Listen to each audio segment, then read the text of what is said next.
مشاهدينا الكرام، ننتقل مباشرة إلى روما لنقل وقائع تقليد الرئيس ميشيل سليمان وسام الصليب الأكبر للبابا بيوس التاسع من رتبة فارس من قبل أمين سر دولة الفاتيكان الكاردينال بيترو بارولين، وبحضور الكاردينال مار بشارة بطرس الراعي. إذن كما نشاهد في الصور الرئيس سليمان يعرف الكاردينال بيترو بارولين على الوفد المرافق له، وهو كان قد وصل إلى إيطاليا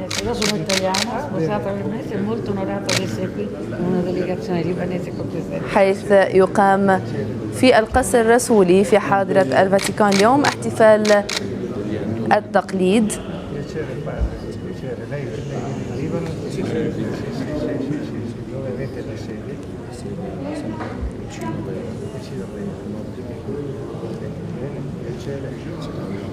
إذن الكاردينال بيترو يلتقي الوفد اللبناني الذي يرافق رئيس الجمهورية السابق ميشيل سليمان إلى إيطاليا. Siamo il terzo. Lei è il terzo. Il libanese Maroni del Bello.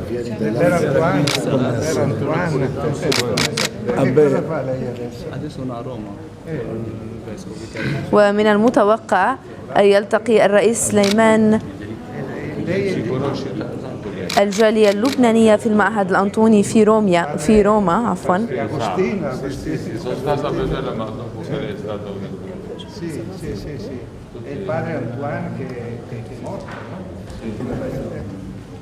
وسيلتقي الرئيس أولاند يوم الخميس.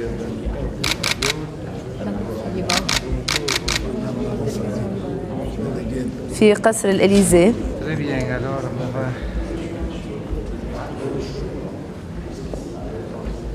إذن الرئيس سليمان ينال وسام بابوي في هذه اللحظات في روما.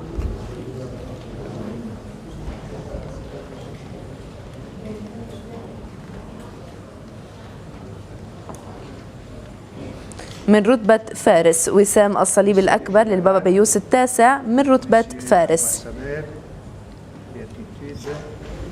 Excellences, Mesdames et Messieurs, chers amis, c'est avec joie que vous accueille tous un séjour où le Saint-Siège a choisi de discerner la distinction honorifique des chevaliers de Grande Croix de l'Ordre Piano à votre Excellence, le général Michel Suleiman, en reconnaissance de votre engagement personnel pour la paix et l'intégration, particulièrement durant la période de votre mandat comme président du Liban. En vous présentant, Monsieur le Général, mes vives félicitations et mes encouragements, je vous saurai gré de bien vouloir transmettre à son Excellence, Monsieur Tamman Salam, président du Conseil des ministres, mes cordiales salutations et l'assurance de ma prière pour sa personne et pour tout le peuple bien-aimé du Liban.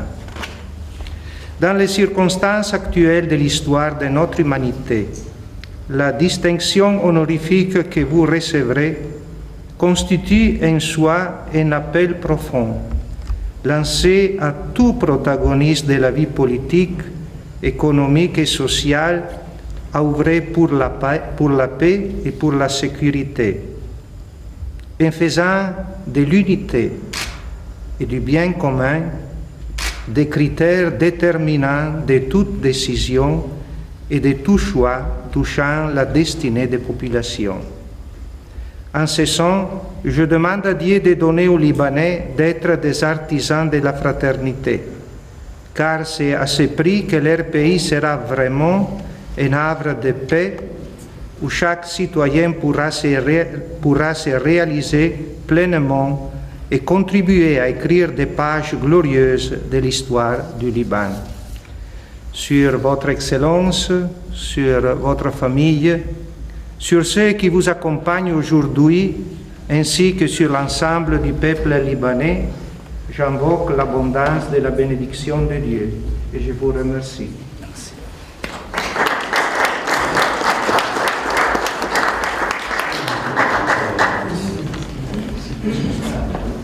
Franciscus Pontifex Maximus, preces nobis adhibitas libenti animo excipientes, cum compertum habeamus te optime, te ecclesia esse meritum, ut conspicuam nos tibi benevolentiae nostre testificationem publicae exhibeamus, te, Michaelem Suleiman, e nationi Libanensi, a magnae cruce equitem ordinis piani eligimus, facimus, ac renunciamus.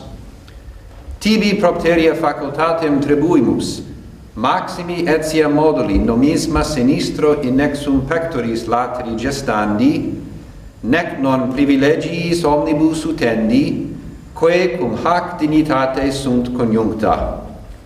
Datum Romae, apud Sanctum Petrum, die 16 mensis Octobris, anno bismillesimo 14.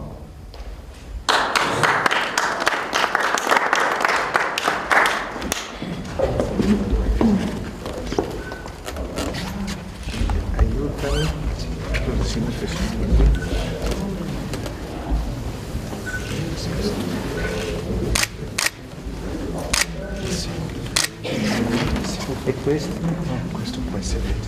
Poi apparisse sul allora, félicitations, Monsieur le Président, vous le dites pour, si vous voulez dire pour.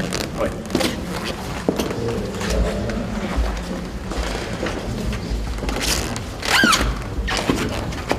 Son Éminence, Monsieur le Cardinal Pietro Parolin, secrétaire d'État du Saint-Siège, Béatitude, Monsieur le Cardinal Marbchara Boutros Rai, Patriarche Maronide, Excellences, Mesdames et Messieurs, je ne vous remercierai assez, Éminence, de l'honneur que vous me faites en me remettant, au nom de sa sainteté, le pape François, la distinction de chevalier de la Grande Croix de l'ordre de Pie IX.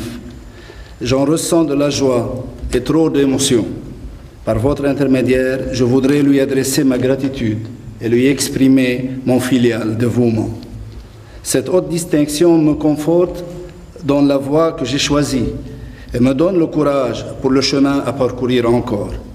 Elle me pousse à garder vivace en moi ce cri lancé par Saint Jean-Paul II, « Non abbiate paura, n'ayez pas peur ».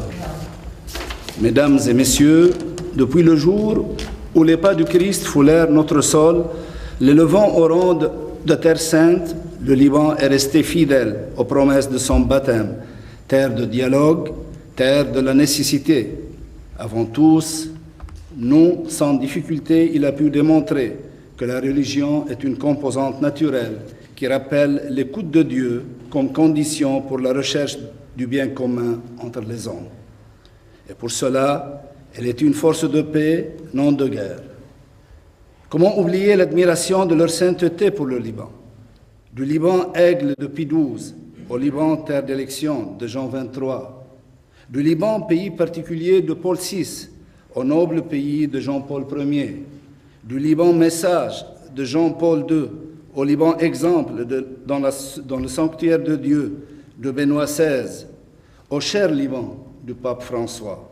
C'est dire combien le Saint-Siège a honoré le double engagement du Liban, celui de réaliser un système politique fondé sur le principe de convivialité entre chrétiens et musulmans sur la base de l'égalité, et celui de promouvoir les libertés de conscience, d'opinion et d'expression, ainsi que les autres libertés connues dans les régimes démocratiques.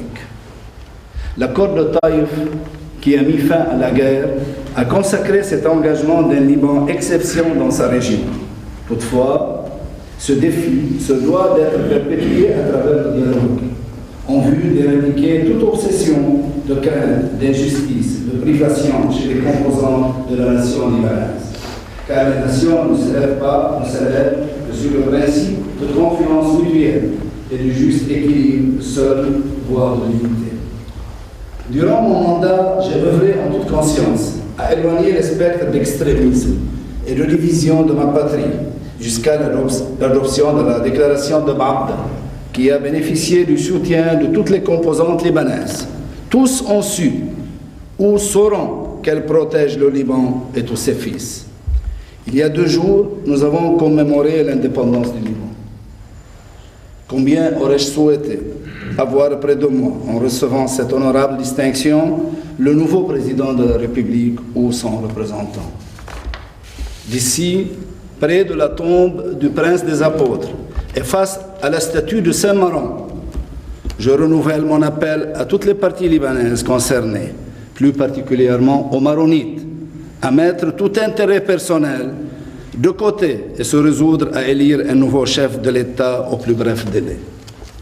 Éminence, en ce temps de douleur, et alors que le Liban se cherche toujours ses voies de confirmation, que pourrait-il dire à l'humanité levantine troublée? Le Moyen-Orient est plus qu'une région, c'est une maison commune. En son cœur, les chrétiens sont partie intégrante, qui a toujours épousé ses causes justes.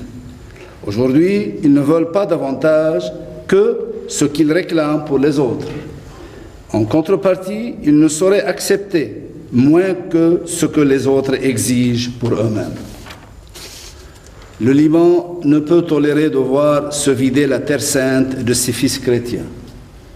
Proclamer la judaïté de l'État hébreu, agresser le haut lieu saint de l'islam, qu'est la grande mosquée de Jérusalem par Israël, et réfuter aux Palestiniens le droit d'avoir un État propre, constituent des actes contre la logique du devenir humain qui ne saurait rétablir la paix. La guerre entamée il y a plus de 3 ans en Syrie a submergé le Liban au-delà de ses capacités d'absorption par un exode massif de réfugiés qui risque de déstabiliser les structures même du pays. La communauté internationale, avec le soutien de Saint-Siège, est appelée non seulement à y faire face, mais à se mobiliser en vue de leur retour à leur pays. Un intégrisme terroriste étranger à la religion islamique a enflammé nos alentours. Il a forcé d'en déflamber de sang l'exode de milliers de chrétiens de leur terre de naissance en Irak et en Syrie. À maintes reprises, il a tenté de menacer l'existence chrétienne au Liban et de modifier à jamais la face humanisante de notre Orient. Qu'il me soit permis de réitérer qu'en le monde arabe, l'avenir des chrétiens ne consiste point en une protection militaire étrangère. Il n'est non plus dans l'identification avec les régimes injustes et autoritaires. Même sur leur croix, leur témoignage ne saurait être qu'en faveur du respect des droits de l'homme qui, par conséquent, ne sont que les droits de Dieu, dont notamment le droit à la liberté de croyance et de culte, ainsi que le droit à la participation de toutes les composantes, à la gérance de la chose publique commune, compte tenu de leur rapport séculaire de civilisation, non de leur nombre. N'est-ce cela que stipule l'exhortation apostolique du pape émérite Benoît XVI signée au Liban, Ecclesia in Medio Oriente? Éminence, Excellences, Mesdames et Messieurs, au nom de cette noble mission en faveur d'un Moyen-Orient et d'un monde plus humain, il est de notre devoir que le Liban continue à faire exister ce qui sans lui ne saurait exister. Ainsi, dans la joie de notre foi, nous relèverons ensemble cette antiphone de l'Église de Rome, cet hymne de la victoire de la vie sur la mort, Deus al Libano venieti, Dieu viendra du Liban. Je vous remercie.